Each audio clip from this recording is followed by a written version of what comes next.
İmran İbn Həttan, hansı ki, nə gəlir onun haqqında? Söyləyir ki, bir gözəl qız var idi, xavarizlərdən idi. Gözəl qız idi. Ona vurulur, istəyir onu. Sələflər ona nəsiyyət edirlər ki, alma o qadını. Xavarizdir, almacından səni azdıracaq. Söyləyir ki, xeyr, mən onu alacağım və onu əhl-i-sünniyə gətirəcəm, dəyişdirəcəm, əhl-i-sünniyə edəcəm onu. Özünə o qədər xain idi. Subhanallah, söyləyirlər ki, o onunla evləndi, nəticədə xavarizlərin başçılarından oldu. Qadın onu dəyişdirdi.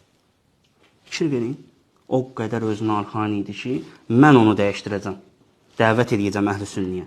Nəticədə xavarizlərin başçılarından oldu, deyir. Diqqətli olmaq lazımdır, qardaş. Yəni, bunlar o qədər şərli bir məxluqdur. Allah Rəsulü ki, ümmətimin ən şərlilərdir. Nə qədər bacarırsan, qaç ondan. Ehtiyatlı ol, qardaşları bəyan elə, onları öyrək ki, filan kəsdir, bax, ehtiyatlı ol günan. Alma, qardaş, ehtiyatlı ol, alma ətiri. Bu arada Salamat qardaşımız var satan. Gid ondan al.